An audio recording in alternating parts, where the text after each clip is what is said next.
नवीन वर्षाच्या निमित्ताने आज 100 किलो झेंडू, शेवंती अशा विविध फुलांचा वापर करून आकर्षक अशी सजावट मंदिरात करण्यात आली आहे. फुलांच्या सजावटीने नववर्षाचे स्वागत विठ्ठल मंदिरात होतंय. तर या निमित्ताने 5000 नग संत्र्यांचा वापर करून फळांची देखील सजावट केली आहे. त्यामुळे फळ आणि फुलांमध्ये हे रूप नवीन वर्षाच्या प्रारंभी प्रत्येक भाविकांनी प्रत्येक प्रेक्षकांनी घरबसल्या मनात साठवावे यासाठीच आज विठ्ठल मंदिरातून आम्ही आपणास दर्शन घडवत आहोत.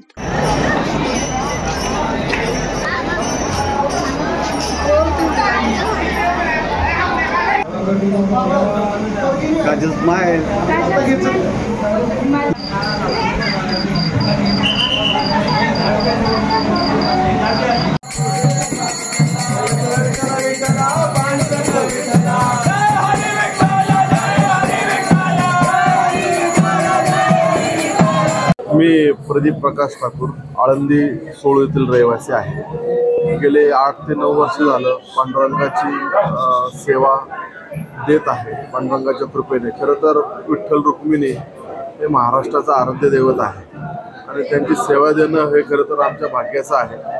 परंतु त्यांच्याच कृपेमुळे 8 ते 9 वर्ष आपल्याला ही संधी मिळत आहे.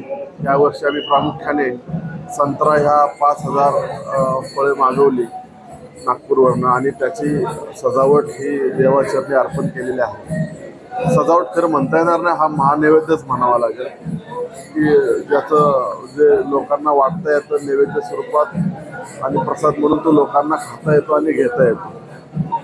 तर हे आम्ही दरवर्षी करतो. साधारण 8 ते 9 वर्ष झालेले आहे हे करत असताना.